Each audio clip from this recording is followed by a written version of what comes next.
Hey there, it's Nick. And it's Leah. Real quick thing before we get going. Please subscribe to our show and follow it. In whatever platform you're listening to us on. Yes, whatever app you're using right now, there's probably a plus button or a little bell or it says subscribe. Well, tap that, please. Just a quick little, and it makes such a big difference for us. We would really appreciate it. We really would. So please do that, and thank you. Thank you. And now, let's start the show. Yay! Hey everybody, it's Nick Layton. And I'm Leah Bonema. And we had so many great questions from you all in the wilderness. Ow! That we have a bonus episode. So here we go. Our first question is, quote, my husband and I moved into our home about 6 years ago, and it came with a 6-foot privacy fence around the backyard. We have a dog and enjoy some privacy in the backyard, so we love this feature. Last year, we decided to replace the plain wooden fence with a newer one of the same height that better matched our style. Our neighbor, we'll call her Lisa, has not stopped talking negatively about the new fence. I don't see why you think you need a new fence. Are we bad neighbors? And how much did you pay for that fence? It looks crooked. She brought this up every time I saw her to the point that I was longing for winter just so I wouldn't run into her as often. She also comes out on her deck, which unfortunately overlooks the fence, and talks to us about it every time we are trying to relax in the backyard. The original fence was old and ugly, so I'm not sure why she is now offended at this newer, more attractive fence. Recently, she has started saying that other neighbors are asking her why we would have a fence, which I don't think is true. And last weekend she said, if anyone asks me why you have a fence, I will tell them it is because you're trying to keep me away from your husband. Why is she so invested in our fencing? Please validate my feelings that this is absurd. You know, yeah, I think I do. I try to find words to describe people that isn't like wildly negative. Mm-hmm. But as soon as somebody says that they're going to tell people that you're trying to keep me away from your husband. Too far? This door is shut. This woman is, wow. I mean, obviously this is not what you want to say, but if I was, I'd be like, have at it. Feel free to tell people that. Yeah. I mean, what are you talking about? What? If people at home, obviously you can't see me, I'm just hitting my head and then throwing my hand up into the air. Yeah, there's an emoji that I think does that. So, yeah, I mean, good fences make good neighbors. And I think we all should want that. Also, this house came with a fence. She didn't put the fence up. Oh, true. She changed the fence for a fence that's the exact same height. She didn't double the fence height. It came. She could be like, I bought this house. It had a fence. That's why we bought it. Yeah, your view hasn't changed. I didn't add razor wire to the top of it. And let's assume that it is actually a truly better looking fence, that this is an upgrade. I couldn't think of any way to handle it. I wrote next to it, dicey. Not just for this question, but I feel in this episode, we actually have a lot of dicey questions. Yes. I think almost the only way to handle this person, because obviously it's going to keep going. She's just escalating her comments, is to say something like, your continued reference to our fence is making me uncomfortable, and I would appreciate it if you would please stop. Yeah, I think a direct conversation might be required. Although, how did we get here? How did we get here? The only thing I can think of is that we did not give Lisa a heads up that we were going to replace the fence. And so it came as a surprise to her. And I think that maybe is what she's bothered by. You're allowed to fix your fence and that's fine. But I think if you have a fence, it is nice to let your neighbor know that this is happening. So maybe that was missing. And that is what she sort of feels some grievance towards and is sort of taking it out this way. I mean, we don't know if that happened or not. Also, my takeaway is that this neighbor is gossipy, has too much time on their hands, is invested in things that aren't their business. Just stop it. Yeah. No, definitely, I think this is not limited to the fence. And if it wasn't the fence, it would be something else. Right? Other neighbors are talking about you. Are they? Are we in high school? Well, in some cul-de-sacs, yes. So I don't think that's actually that unusual. But what do we do? What do we do about this? I think we just keep a cordial distance, which is kind of the nice relationship to have with all your neighbors. I personally, as a New Yorker, I don't love knowing my neighbors, so I call it cordial distance. Love a good hello at the mailboxes. I'll ask you about the weather in the elevator. But beyond that, I don't want you coming over and hanging out. So perhaps we need that relationship with Lisa. Cordial distance. I think if you can keep ignoring it and then cordial distance, if that's a possibility, that would be the most perfect. And then also, yes, we will validate your feelings that this is absurd. I'm validating that. This is absurd. It's absurd. if it comes to a point where you can't take it anymore, I think the only option is a direct conversation that her constant reference makes you uncomfortable. And I guess she needs an explanation for why you have a fence. And so maybe we just have to give her one, which is the old fence needed to be replaced. And so we replaced it. And I'm so sorry that this has upset you. But what would you like us to do about it? Yeah. And I guess if she does start talking about you to the neighborhood, like she's threatening to do or has done, then I think that is also an occasion to pull her aside and be like, can you please not? Yeah. So, sorry this is happening to you. Yeah, I'm very sorry this is happening to you. And just as an aside for anybody replacing fences, as a reminder, the nice facing side, quote unquote, needs to be facing out. So that faces your neighbors. You don't have like the not nice side facing your neighbors. So that's just like general fence etiquette. I mean, fences and trees on the tree line is like a huge issue. Oh, we can't even get into tree lines. No. We could honestly go across this country doing tree lines. Just, all right, new format, everybody. It's no longer about etiquette. We're just doing property line disputes and easements. That's the show now. Okay. Just neighbor drama. Yeah. Well, we actually have enough questions in the queue that we could just limit it to that. As a complete side note, I'm really making new friends with my neighbors here in California. I'm sure everybody's thrilled. No, I think they are. It's like a people who like meeting their neighbors group. Yeah, no. I am just that classic New Yorker that doesn't enjoy that. So I realize. I know you said that sarcastically, but I actually think people are thrilled. Okay. Well, how wonderful for everybody. So our next question is, quote, I gave an identical Christmas gift to two of my sisters-in-law. It was an Amazon Echo Dot. I have one and I enjoy using it, and I thought they would too. Although I'm in close contact with one of these women, I have not heard from either of them if they've set it up or if they like it. Can I ask? I'd like to know if they enjoy using it as much as I do, but I don't want to come across as pushy or looking for a compliment for the gift.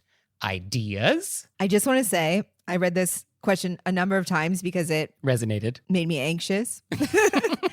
And I read it every time where I flipped the word. And so in my mind, this woman had her sister-in-laws were identical and she gave them, and I was like, we get a lot of twins questions. Yeah, I guess that's possible. Sure. I mean, it's still the same question. She gave them both. They're just not identical twins. So for anybody who doesn't know, the Amazon Echo Dot is like a mini smart speaker that you can talk to it. And it can do things for you, like play a song or give you the weather or whatever. So the flip side of this question is people that receive this gift don't like it and are hoping you'll never ask. So that's, I feel like, the other perspective of this question that we often get. Right. So what do you do when there's this tension? There's this etiquette tension. It could also not be that. It could also not be that. Well, presumably, these people said thank you when you gave them the gift. So they have acknowledged receipt. That was my question. Like, do we know they got the gift? Has it been acknowledged that they received the gift? So yeah, we're assuming that they received the gift and that they've acknowledged the gift. Which I don't actually get from this. I have not heard from either one of them if they have it set up or if they like it. So, okay. If we have not received any acknowledgement of receipt, then yes, totally fair game, follow up. Hey, did you ever get the Amazon Echo Dots I sent you? And that's fine. I think you could absolutely ask that question. If they did acknowledge it, they sent you a thank you note, and now it's many months later and we want to know how they like it now, yeah, that's slightly dicier because they haven't brought it up. Although, would you bring up that you liked a smart speaker? Like, would that come up in conversation? Maybe not. Well, the one person that she talks to regularly, it might come up. I mean, how would that come up? I mean, you would have to be like, oh, I want to just emphasize again how much I like this thoughtful gift. And so I'm going to bring it up. But in a normal conversation, you're not going to be talking about your smart speaker. Like, oh, well, I was talking to Alexa the other day and she said. Well, I mean, I think that like I don't have one. And I think that if I somebody gave one to me and I started using it, I would definitely bring it up again and be like, oh, I had so much fun. I just said, a song and it played it. I can't imagine a world in which I was introduced to this and then I would bring up again how fun it was because it's such a new technology. But if I didn't like it, I would probably try to not bring it up. Okay, so what would be a way we could follow up in a polite way that wouldn't put them on the spot if they didn't like the gift? Because that's really the thing we don't want to do. We don't want to put these people on the spot. And this is assuming that they've acknowledged that they received it. Is that correct? This is assuming they've received it. It's many months later. We're just following up. Do they like this thing now that they've set it up and they're using it? How about I got this speaker once Mm-hmm. as a gift, and I had trouble setting it up because I was new to reading directions. And Okay. so as somebody who dislikes direction reading, I can imagine a world in which a friend followed up with me and said, hey, let me know if you have any trouble setting up your Amazon Echo. I'd be happy to talk you through it. Because I know when I got it, I had a little trouble. Yeah, I guess that would be fine. And that would be a good way to like start the conversation. And that would just be an honest thing from my experience, because I know sometimes I'm like, oh, I can't do it. And then I just let it sit there because I'm afraid of reading the directions. Okay. I mean, Yeah, I guess that would be fine. Like, oh, I don't know if you've set the thing up yet, but if you need any help, like here were things that I found helpful as I was doing it. Or here are even Alexa skills that I like that I installed, or however it works. yeah, because it's all a learning curve. So I guess you could do that. And I think it's also possible that they don't like this gift and then they never set it up and they regifted it. I think that's also a world we might live in. In which case, what do you think? We should just not bring it up? It would be nice if they volunteered information about how much they enjoyed the gift. I think what you do is the next time you're at their house, you're just like, Alexa, and hope it responds. Some people don't like technologies. They're very comfortable with what they have. Yes, I don't have a smart speaker in my house, and I feel very content with that. I don't either. So I think there is a world in which they just didn't feel comfortable with it, and it's obviously not personal in any way. yeah. Although I guess these are sister-in-laws. You have sort of a closer relationship with them, maybe. And I guess just ask in a polite way that tries not to put them on the spot. Yeah. I guess that's the goal That seems, at the end of the day. yeah. I mean, you could say it in email. That way they have time to think about their answer. Sure, yeah. As opposed to like sitting there over a coffee and staring into their face. Did you need help setting it up? I noticed you haven't mentioned it. Since you aren't bringing it up. Yeah, okay. Email is good. And maybe if it's an email that's not a question, but more like an FYI. Like, oh, here are the top 10 Alexa skills that I use and find helpful. And something that doesn't even require a response. So no prompt, just FYI. Here's information about Alexa that you might enjoy. I really like this idea. Okay, yeah, I think we cracked the code on this. Cracked it. That's what you can do. An FYI, no response required, email that is useful information if they set it up. And if they didn't, well, then that's that. Ah, I love this. I love this. Okay, great. I really feel like we got to that one. We got there eventually, yeah. We don't always nail it the first time, but we'll get there. We'll get there. Woo! And now it's time for Intermezzo. Intermezzo. So this episode is brought to you by HelloFresh. And with HelloFresh, you get farm fresh, pre-proportioned ingredients and seasonal recipes delivered right to your doorstep. And by the way, HelloFresh now owns Every Plate, so we love both. So you can skip the trips to the grocery store and count on HelloFresh to make home cooking easy, fun, and affordable. That's why HelloFresh is America's #1 meal kit. What I love about HelloFresh is that they have multiple meal plan choices. I love meal plan choices. I went with Fit and Wholesome because I'm wholesome. So our boxes are arriving soon, and we're going to report back. We're going to let you know how it went. We're very excited. And for you out there, go to HelloFresh.com/RBWFree and use code RBWFree for free breakfast for life. One breakfast item per box while subscription is active. That's free breakfast for life at HelloFresh.com/RBWFree with code RBWFree. And now it's time for Intermezzo. Intermezzo. Did you know we have merchandise? No. Leah, you didn't? Well, it's true. There's mugs, there's tote bags, there's t-shirts, there's pillows, there's stationery, custom stationery, boxes of stationery, all sorts of great stuff. So go to our website and check it out. And we're always adding to the pillow collection. Yes, anytime something comes up on our show, which is like, put that on a pillow, we do. So check it out. So our next question is, and go. This morning, I opened Facebook to find a debate raging in my normally sedate cooking group. A member posted this, quote, "What is it with the requests for advice that are asking by using the word go? We're adults, not kids starting a track event. If a person wants help, why can't they simply ask it as a question?" So then our letter writer continues, "I have long found this to be very rude, and I decided long ago that I wouldn't offer any advice or comment on any posts that use such a device. I wouldn't walk up to someone in the hardware store and say, 'Best price on grass seed?' and go. This post sparked quite a debate, with many people defending it as funny or cute, and that this person just needed to get a sense of humor. However, many others feel as I do, that this is rude, demanding, and not cute. What are your thoughts on this peculiar way of asking a question? Social media has, like on Twitter, Instagram, Facebook, formats that people adopt. Like it'll be a popular way to tweet that week or a popular way to post. Like felt cute, might delete later. Those things that people say that are hashtags or formats. And I think that this is a popular format that started in that way. So it's a format. True. I don't personally like it. I don't write it, but I do think it was like created in this way where it's people are like, oh, I saw that format, I'm going to do it. Yes, I think that's a great point, that there are certain things that we do online that we don't do in the real world, for better, for worse. And so, yes, this phrasing is definitely like an online thing only. You don't do this in real life. I should note that in some of our episodes, I do say ready, set, go at the Cordial of Kindness segment because it is a joke. And the idea of that joke is that I am timing, that I only want a certain amount of time devoted to kindness. And so that's like the conceit of the joke when I say it. And yes, it is actually like slightly patronizing and condescending, and that's also part of the joke. And so this format, yeah, it does treat people like kids at a track event. And so I think you have to just know your audience. I know my audience with Leah, so like I know I can get away with this with you. I wouldn't do this to other people. Well, I'm honored. That you can be the recipient of my patronizing comments. You're welcome.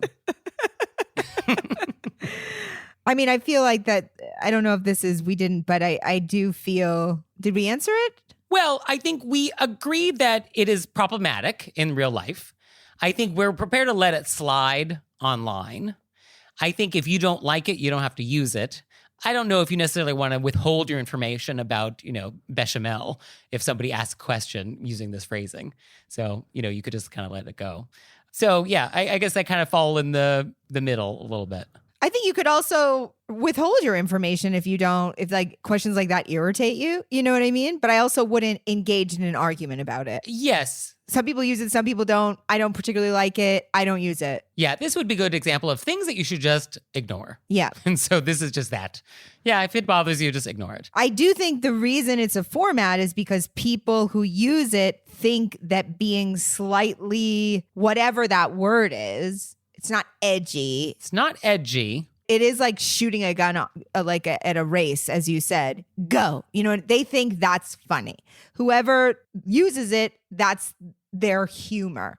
And one might not think that's funny, in which case I think we can just not do it. And I guess if I was going to try and parse it a little further, I think the feeling like in a Facebook group is there's a large crowd of people and I want to create a sense of urgency with my question in a fun way and make it more like a game. Like, who can answer my question about PTVA faster? And so I think that is maybe what this is about, is like creating sort of a sense of fun and urgency around your question. And so that's why we use this device.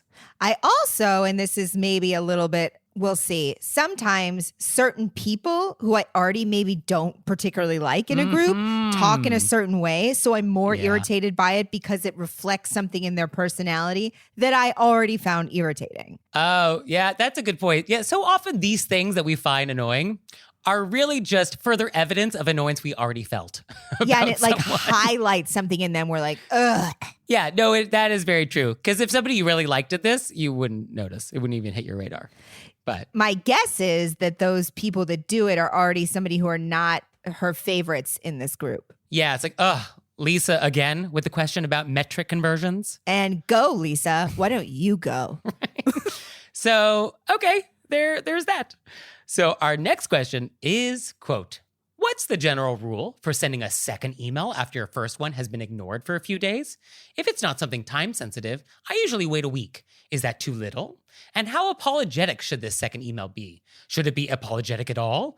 Should it just not be sent? Help. I really hate to be perceived as pushy, but I also really enjoy it when the questions I ask via email are answered in a timely fashion. I think we've discussed before that I think follow-up email after a week is solid. Totally solid. And I'll even go one further. If I want to make a point that you actually have ignored my email, I'll actually go 1 week plus 1 day. That way, a full week, Tuesday to Tuesday has passed. And then my email on Wednesday is like, oh, I just want to follow up on this email from last week. And they'll see like, oh, that was Tuesday. That's more than a week ago. So that psychologically, I think, encourages people to respond faster. When it's the exact 1 week mark, I find people don't necessarily jump as fast as when it's 1 week plus 1 day. And I don't think we're apologetic if this is information they need to get you. We're following up to get the information. Yeah, because what are you sorry for? Like, oh, I'm so sorry that you ignored me. No. If they're doing you a favor and they don't owe you the information. Okay, yeah, that's fair. Yeah, that's true. But I still don't think I would apologize. Yeah, I mean, people would be tempted to do I'm so sorry to be a pest, but do you have the answer to this thing? And I think a lot of people would want to write the email starting with something like that. I don't think that's necessary, but you could. I mean, it's sort of polite, I guess. I guess I have said things when I'm asking for sort of a favor and I'm following up, and maybe more in the lines of, I know it's very busy, or wanted to check in about this. Yes. Acknowledging that people have lives. Yes. And I don't think you ever want to apologize just for existing. Yeah. So I don't think you want to apologize just as a base level response for everything. So I think we do want to avoid that. But yes, if you want to apologize for intruding again and acknowledge that you're intruding on their time, I think that's nice and that's polite. I also, and I believe I brought up this before, and I wish I could find where I originally read it. It's been in my mind for years. It was an article talking about how women write correspondence and how often women apologize too much up top, and they add the word just into things. Like, oh, just wanted to follow up on this. Yeah, just checking, just wanted to make sure. So it was to write your email out, go through and say, do I need these apologies? Where is it appropriate? And then to cut out any justs that are not necessary. Because why is that the temptation? Like, why do some people feel like that's necessary, do you think? Well, I mean, I'm a person who has to delete their justs to sort of, to add it to be like, oh, I'm just, very tiptoey. I didn't want to bother you. Can I just do this? This is just to do this. And I didn't want to. It's like, oh, I'm following up. Boom. Yeah. I think it's not minimizing yourself. Yes. I think by removing the apologies that aren't necessary and the justs, it's a little more empowering. Which I think is good to practice, because I know I've personally struggled with it, and it's just practice. And then also, but you can mention, I know these are busy times. Yes, I think you always want to acknowledge, somebody is busy, and that's fine. And also, to be fair, there are times when you do need to apologize at an email.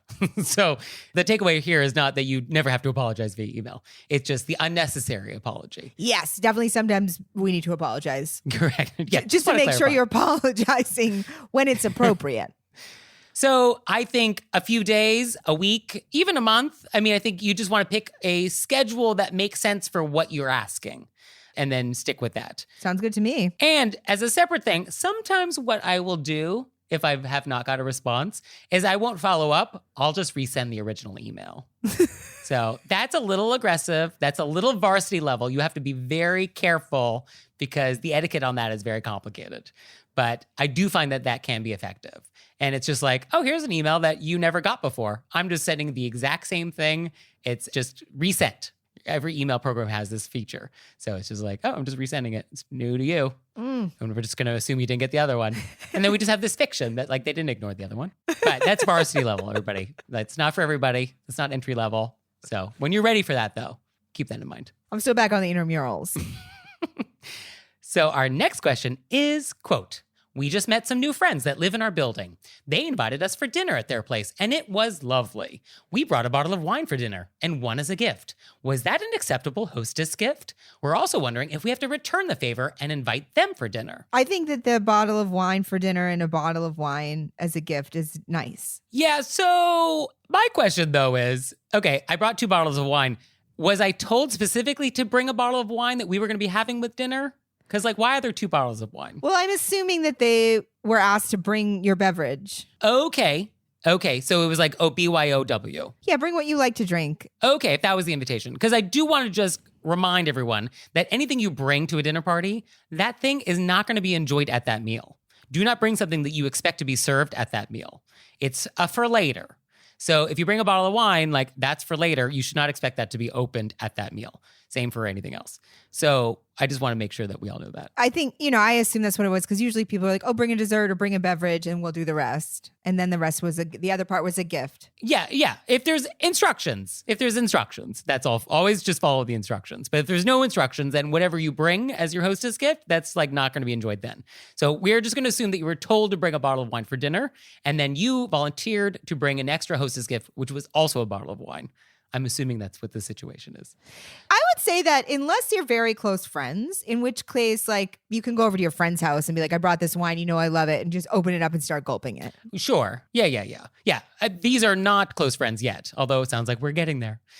So for this situation or any, the key is reciprocation. Like, you just have to reciprocate the hospitality. So it doesn't necessarily have to be a dinner at your house, but it should be some type of hospitality. So you could do dinner at a restaurant, or you could have pie and punch at your house, or you could invite them to a trip to the zoo. Like, whatever it is, you just want to issue them an invitation and spend time with them as a host. And it can be whatever you want it to be. But that's the key to reciprocate. Yeah, especially since you said it was lovely. If you'd said we hated their guts, well, then definitely don't reciprocate. Then don't worry about it. No, don't feel like you have to reciprocate. You brought a hostess gift. I'm sure because you raised by wolves listeners, you were lovely guests. And if it didn't go well, it didn't go well. You don't have to do it again. Right. And if they actually didn't enjoy your company, they'll decline your invitation. And then that's also fine. But yes, you should definitely reciprocate in some way. And I think there's no pressure to do it immediately. Everybody has busy lives, but like, thank you for having us. We'd love to take you to blankety blank in June. That's very lovely. I mean, I am assuming that we sent them a thank you note after this dinner party, and you know where they live, so you know how to mail it to them. And you should mail it. Even though you're in the same building, it should just go through the mail. That's a little nicer to get something in your mailbox. And in that note, you can be like, it was so lovely spending time with you, getting to know you. We'd love to have you over at some point. Let us know when it's convenient. Or we'd love to take you to our favorite La Brea tar pits, or whatever it may be. So, I think it would be nice to just like issue a blanket invitation to get together with them at some point in the future. And then you can have a conversation about actually scheduling it like separately. But in your thank you note, I think it is nice to maybe offer an occasion when you would like to get together with them again. Sounds good to me. Okay. Well, speaking of neighbors, our next thing is a repent. Can I just say something really quick before you read it? Sure. I want our listeners to know that no matter how much this seems like me, I didn't write it. I thought it was you until we got to like the end. I did too. This is so me. I was like, is this me? So without further ado, quote, our hot water is out, so I texted my upstairs neighbor to ask if I could use her shower. I was a bit surprised when I went up and a dude opened the door, but I figured it was her boyfriend. I introduced myself and I said, Lisa said I could use your shower. He looked a bit confused and was struggling a bit to explain something to me, so I invited him to use French if he was more comfortable. This is a French-speaking country. He said no, he was just a bit surprised by the request and informed me that he was retiling the shower, but I could use the bath. Somewhere around here, it finally dawned on me that I had actually rung a different neighbor's doorbell at 9 o'clock on a Sunday and announced, with no explanation, that I'd come to bathe in his facilities. I wanted to die, but I seemed to have somehow bamboozled him because on the way out, he apologized to me because I'd woken him up with the doorbell and he had been a bit confused. So maybe I can drop a thank you note and a bottle of wine to say, sorry for getting surprised naked in your apartment, and I won't have to leave the country? So what country is this? French speaking? Monaco, Burkina Faso, Martinique? Oh, I guess that's a territory, not a country. But yeah, where are we in the world? I was going to say Quebec, but that's a province. So, yeah, I mean, things happen. And so, is this an etiquette crime? I think this is a misunderstanding. It's a misunderstanding, but it's so funny because it's so relatable. I get why you're mortified. Yeah. But I mean, it happens. It's very... Well, it doesn't just happen. No, I mean, this doesn't happen. It does happen. As somebody who things like this seem to happen to, I would like to say that it does happen. Wasn't on purpose. I just love the idea of like waking up some guy who was napping and being like, I'm showering in your house now. And he's like, okay. All right. So very hospitable. I don't think I would have been so accommodating. I know, this man is so hospitable. So I actually think it would be very nice and funny because you're going to see this person again. And eventually he's going to put it together that like, oh, you meant to ring some other door. Like he will figure it out. So I think it would be nice to get ahead of it and apologize for your mistake. express your extreme mortification.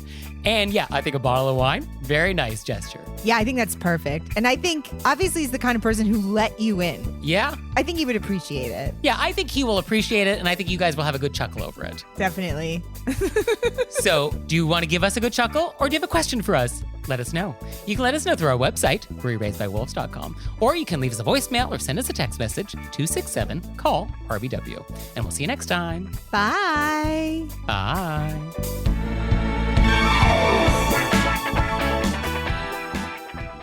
Oh, Leah, one more thing. What? Have you signed up for Patreon yet? I have. Me too. You out there, have you signed up for Patreon yet? No? Well, go to our website, wereraisedbywolves.com, click on monthly membership, check it out, because we would really appreciate it if you'd support our show. We love your support. We would. So please do that, and we'll see you next time. Bye. Bye.